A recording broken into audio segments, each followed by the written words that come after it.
Hello, everybody. Welcome to today's stream where I will be using my extensive experience of hiring faculty to discuss research and publication strategies for mid-career. Again, the idea here is helping you have a research and publication strategy to get a job at a high level, but not top tier institution. So an institution like where I work, where I'm in one of the top 3 research institutions in France, but it's not Harvard or MIT and so on and so forth. Okay, that's different market. We discussed that yesterday. Okay, so today is for mid-career, so this is for associate profs. And so this video will be most useful for assistant professors who are planning out their publication strategy to make sure that they can, if they need, they can change jobs late in their assistant professorship or early in their associate professorship. Okay. Before we start. As you know, Twitch basically deletes videos after some time has elapsed. So if you want to see my past videos, they're available on my YouTube channel. There's no easy web address for my YouTube channel, so easiest way is to check my website, joaovicunha.net, and I'll just show you that you can just click here where it says YouTube channel, nice and yellow, and you'll be directed to the YouTube channel where all my videos are. Okay, some videos in Portuguese for my Portuguese audience, but most is in English. Anyway, so if you want to check out past videos, they're there. Obviously, I'd appreciate it a lot if you watch a video there, that you put a like on the video, that you subscribe. Doesn't do anything. Channel's not monetized. It just helps me feel better about sharing with everybody.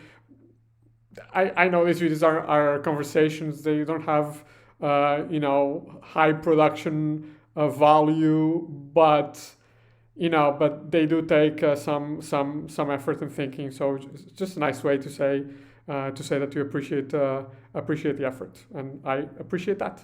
Anyway, so let's go into research and publication strategy for mid-career. So this is what you should be looking for once you're 2-3 years into the assistant professor role. And this is basically what also will give you tenure or associate professorship or a permanent contract in your institution, even if you want to change, right? So this you can call them multiple strategies for career advancement, if you will, not only to get hired in a new place. Although should always be prepared to move, because your partner can move.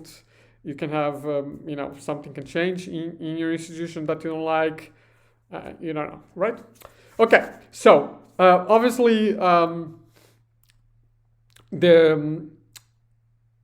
the gap is the range is narrower here than for PhD students.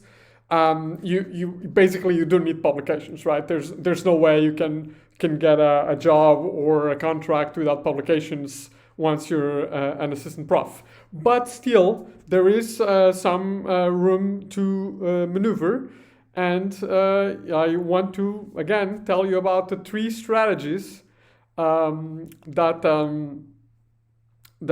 you can use. Okay, so what I would say is the most successful strategy is for institutions at sort of YesAg level, is the occasional top journal publication. So this is, for people that can publish in AMJ, Org Science, Journal of Marketing, Strategic Management Journal, Administrative Science Quarterly, and so on. But you cannot pull that 2 to 3 times a year, okay? Which is what, people at MIT and so on are able to pull off. so this is, I think, I would say the most successful research strategy, in the sense that, there are very few people like this on the market. These people are very valuable because some rankings and accreditations only, disproportionately count this type of publications. And therefore, as far as I've seen, they claim the highest salaries. Okay, so if you can do that, that's the best, right? I mean, I would say if you can publish 2 AMJ level journals, AMJ or Science and so on, 2 every 5 years, then that's the best you can do. Okay. So yeah, so that's one strategy. Obviously, this is not people that can do this are in a very sweet spot, because they basically cannot apply for jobs in top institutions because they don't produce enough of this, but they are still capable of doing the thing, right? So so this is a great strategy. I ideally would like to have this strategy, but just my revise and resubmit cycles are too long for this. We go back to the video of can you publish in top journals if you're not a genius? Yes, you can. I'm not a genius. It just takes, and I do publish in top journals. It just takes more time. Okay, so I cannot pull confidently 2 to 3 papers every 5 years on top journals. Okay, and and this is not category 1. This is not A. This is A star 1 star. So this is the very, very few top journals. It's Journal of Management Studies doesn't cut it. Okay, any European Journal of Information Systems, European Journal of Operations Research doesn't cut this. Okay, this needs to be in very, very top journals, the best. Okay, good. So that's strategy number 1. Strategy number 2 is you have regular, I'd say yearly, so one publication per year in a category 2 B or B journal, and you have the occasional category 1. The reason you need an occasional category 1, obviously there's a signaling thing. There's also you like to publish in category 1. It's it's good for you as well, for your, not only for your ego, but your mental health, your sense of worth. But also because the requirement for moving from associate to full professor in many institutions requires a category 1. So, you need, there's no escaping category 1 publication. Again, category 1 publications are, relatively accessible if you have strong data and, and you can do something with them, even if you're not an A-level theorist. The review process can help you and achieve this. If you look at the list, I posted on yesterday's video the category 1, the 3 lists. So the French list, where categories are 1 to 4, where 1 is the best. The ABS list, where it's A to D, and then I posted the sort of a website that has a bunch of lists grouped together, and you can also look at those. Okay, so most universities will need one of these publications for tenure. That's the case of ESAG, a case of many other schools that I know of where I taught. Regular category 2 and the occasional category 1. So you don't have top journals. You have 0 top journals, but you're able to produce a good enough stream of decent publications, and then the occasional really strong paper. Again, the reason for this is rankings and accreditations. As you know, management schools, but universities in general are very dependent on rankings and accreditations for their students, and so this drives hiring, right? I mean, business schools will hire people that will improve their accreditations and rankings. That's our job. Right, to make sure that our faculty remain employed, that we can have raises, that we have resources for research, that we can have resources for developing our teaching offerings, and so on and so forth. Okay. So that's the second. The third strategy, which is, I would say, I don't think it's worse, but it's more stressful, is having occasional category ones. Again, there's no way escaping category one or above, because that's what you need to be full professor, and nobody will hire at the associate level, thinking that this person won't make it to full professor. No, you need to have a category one, so that we think, okay, we're hiring this associate professor, but and they will make it to full eventually. Okay, so occasional category one, that means I'd say 2 to 3 category ones every 5 years. Okay, so if you have this, so you don't have lower category publications, you just have this category one publications and not one every year, then you need to bring something else to the table. Okay, what is this something else?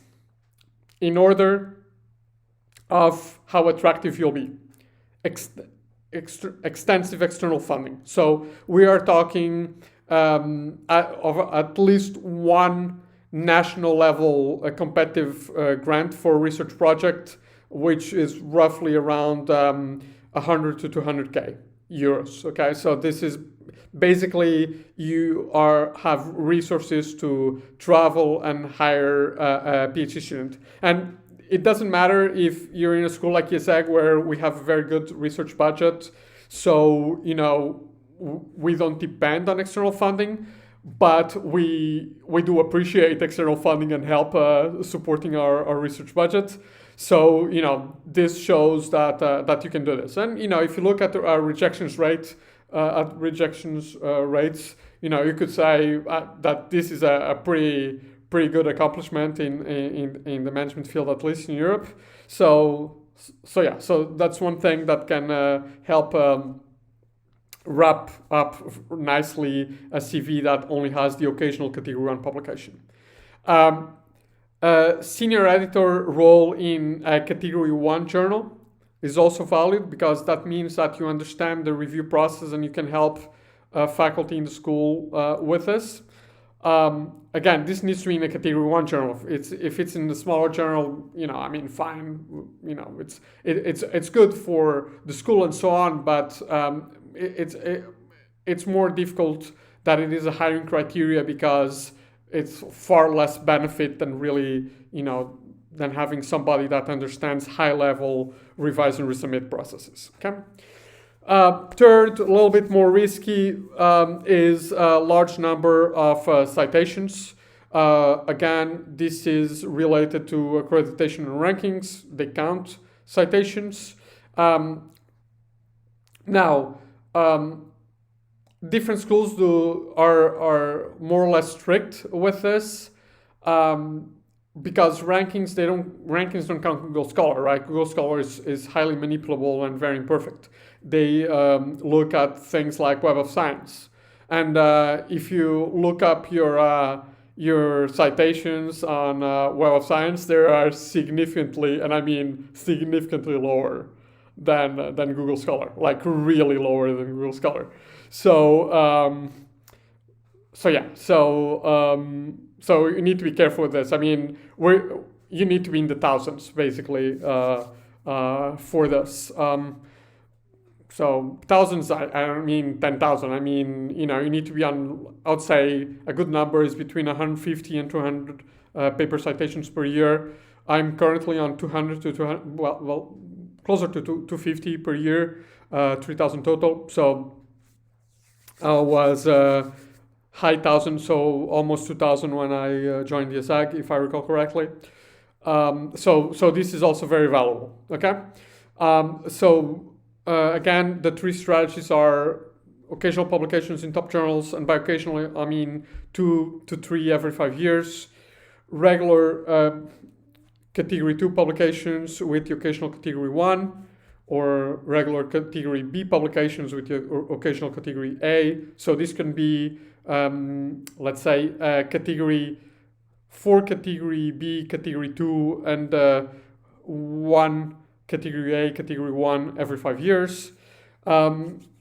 Or then an occasional category 1, so that's again 2 to 3 every 5 years, but then either extensive funding, senior editor. So this is not reviewer or editor or associate editor, is like senior editor, a role in a category 1 journal, or a very large number of citations above 1,000. Rule of thumb is 150 to 200 a year. Okay. Now, in all of these profiles, you need a pipeline. Okay. Here the co-authors are less important because, you know, if you're able to publish, I mean, we're not going to test if you have the network because you show that you're able to publish, but you do need a pipeline, and you need a realistic pipeline. And this is, like, you know,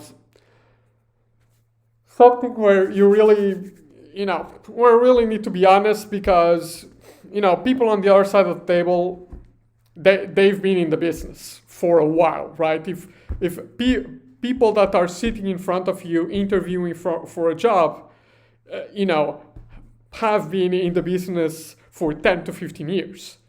They have published, they know the thing, right? So, you know, for example, a pet peeve of mine is when you see somebody who has, like, you know, 5 publications total in 4 years or 5 years, but then has 10 papers in the pipeline. This is just unreal. Okay, this is unreal. It will not happen. It does not exist. You do not have a 10 paper pipeline if you have that number of publications, right? It's, you know, you're basically, let's say, being over optimistic with how developed your papers are in a pipeline. So if you remember the video about pipeline, I told you that this is a concept for sales. So this is like, you know, a 10 paper pipeline means that, you know, you probably overheard, you know, somebody at the customer saying that they have a problem, and you put that as a sale opportunity with 70% probability of closure. And you heard this in the cafeteria, you know, and you're not part of the conversation. No. Okay. So it's best to have a realistic pipeline. If I look at my own pipeline, I basically have 50% more papers than what I've published in the past in the past 5 years, you know, and that's reasonable, because if you think about it, basically, and it sucked the first time I heard this, but, you know, it is my experience, and I'm not saying this is universal, but, you know, but I've seen it even with very senior people at MIT. It's that, you know, between 1 in every 4 and 1 in every 3 papers will just, like, never see the light of day. Like, you know, so yeah, so, you know, a realistic pipeline, but you do need a pipeline. And, you know, in theory, we all have pipelines, and this pipeline needs to have, you know, at least 1 revise and resubmit, right? So that we're like, okay, so, you know, this person is going to bring something to the table once they're hired, right? So yeah, so you do need a pipeline for all of these 3 things, even if you're publishing in the top of the top journals, okay? Now, there are mixed profiles here. So this, I would say, would be the 3 ideal types. I'll talk about my own profile, which is a little bit mixed. So I have occasional top journals, but I would say, so far after my PhD, I published 3 I have three top journals. So that's basically one every 5 years. Okay. So I'll need three more to be in the occasional top journal strategy. But what I do have is, several category one and several category two. Okay, so I'm mixing the two first strategies, the occasional top journal with sort of regular. I don't publish every year, but in compensation, I don't have only category ones. I also have this category 1 star, category A plus or A star publication. So you can mix, but basically you need a sort of a regular publication schedule with a category 1 or above. Okay. So what does not work? What does not get you hired? And I know this sucks. I know that when you're trying to, I know from experience that when you're trying to publish qualitative research, you're looking at. So my first MS quarterly paper I submitted in 2009. It was published in 2013. Okay, so I know. I mean, it sucks that it takes this time. I know that there are journals that are misclassified. I know that there is innovative research that can only get published in very specific field journals. I have a category 3 publication because nobody publishes research on volunteers. So I know it sucks. I know you're right, but you want to get hired. So, and this is what I'm telling you about. It's not the publication strategy to do your thing. It's a publication strategy to get hired and to get tenure. So a CV with a bunch of category 2 and category 3, forget about it. Okay, because you do not have what you need to be tenured. You do not have to need to be full professor. So, and in theory, you need your thesis has the best data to pull a category 1. So, so that sort of profile, really, really, really, really difficult. I wouldn't say it's impossible, but you need for at least a revise and resubmit in category 1 or a category A, okay, to show that it may be possible, okay. And this is especially problematic in countries in Europe where you get bonuses for publications, because people sometimes try to maximize bonuses by taking advantage of misclassified journals, okay? So if you look at, I'm not going to name names, but if you look at the category 1 journals in France, you'll notice at least 1 or 2 weird entries. Then there, the French journals are overclassified internationally in the French list. Obviously, I agree that, French journals, if we're in France, can be overclassified. And that's fine because that's important for the French scientific community to have their own journals with good rankings.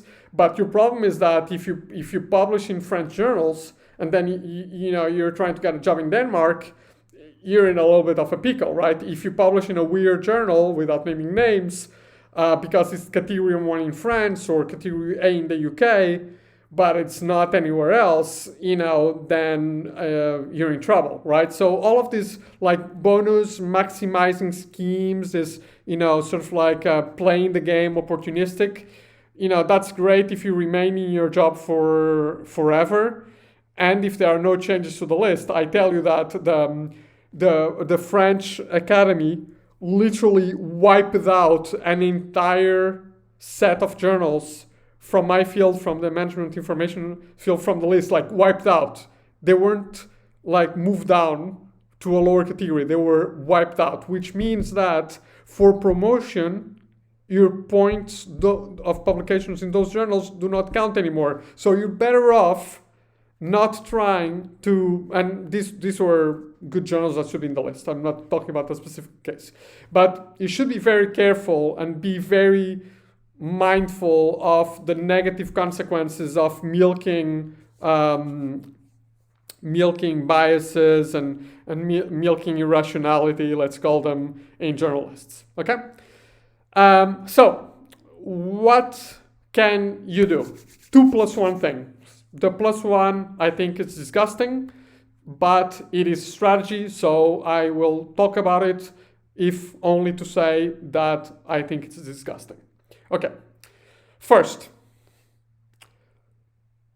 focus on data. So once you begin to whittle down the data from your dissertation, you need to focus on your next big data collection project. Okay, this is super important. You need to think, what am I going to do? And there are many alternatives. Obviously, there's online data now. We discussed how to use master thesis for this. And there's for quantitative data, obviously it's much easier, but there are a lot of alternatives for collecting qualitative data in short bursts that we can discuss if you want in later videos. But there are many papers published that has wonderful examples of this, and so but you need to really think about this. And this is one of the questions that I ask every time I interview somebody with this profile, right? I want to know where they're going to get their data from, because what I don't want to do is hire people that, are going to go into writing theory pieces, or, are going to go on hiatus. And the reason is very simple, is because for me it's super important that there is a super supportive environment in the school, that people have a positive experience as faculty in the school. So, I want to make sure that when we hire them, that they are in the conditions to take advantage of everything that we offer to support their research, and other people will be in the same framework. Okay. Second thing is joining small networks. Okay. So I'll give you the example of EGOS, and hopefully you'll be able to translate this to your own field. EGOS is the European Group on Organizations Research.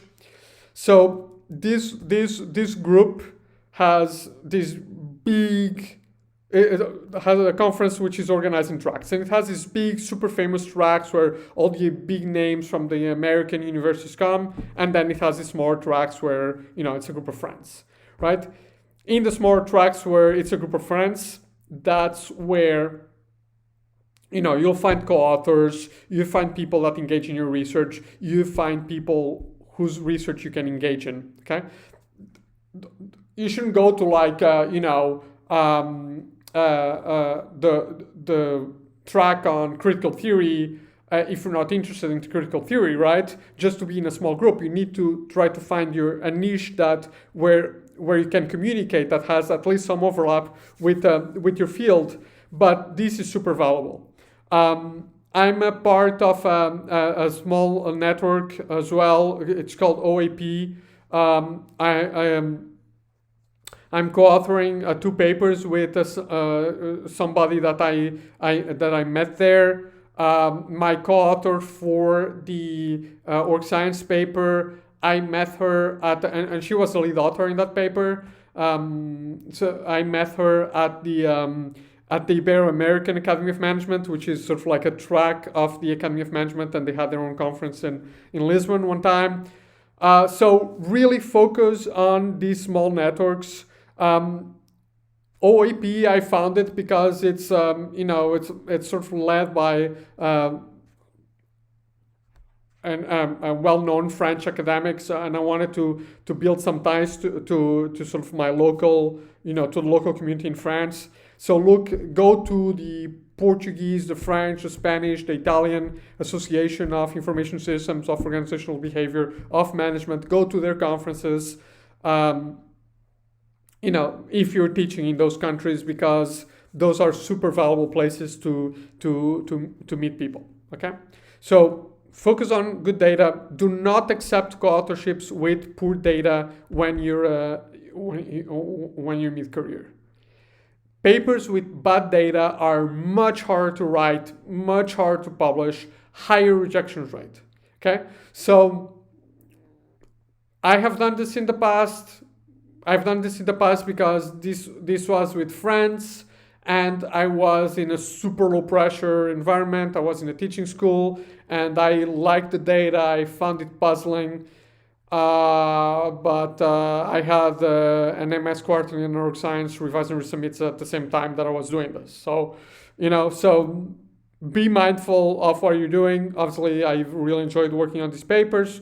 Some of, a few of them got good publications and now have nice citations. But, I mean, these were definitely uphill battles, right? So, that took years upon years upon years of effort. Okay, so don't forget your data. Work on getting high quality data and join small networks. Now, third alternative that I don't like, but I'll put it in the table to say I don't like it. It is hire mega PhD students. PhD students that are better than you.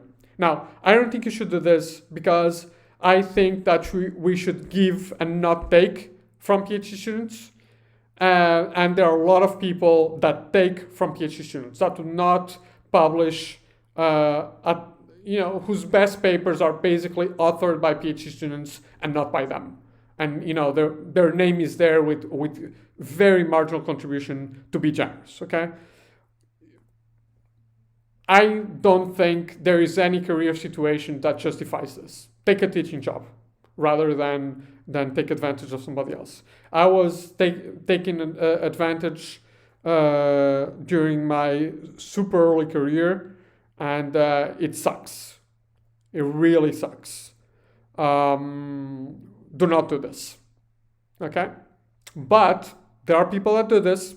It is a viable strategy, but I would say it's not the most ethical or principled of strategies. Doesn't mean that you shouldn't work with smart PhD students. It just means that if you are a co-author in a paper of your PhD student, then the value needs to be there. Okay? The value needs to be there. And advising, just being the advisor is not value. Finding a research site is not value. Collecting data is value.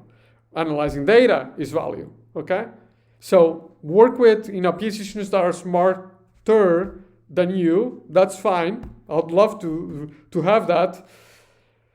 But just make sure that that you're contributing. And what you see is that many top scholars they just don't co-author with their PhD students. My advisor did not co-author any of my papers. She helped me with she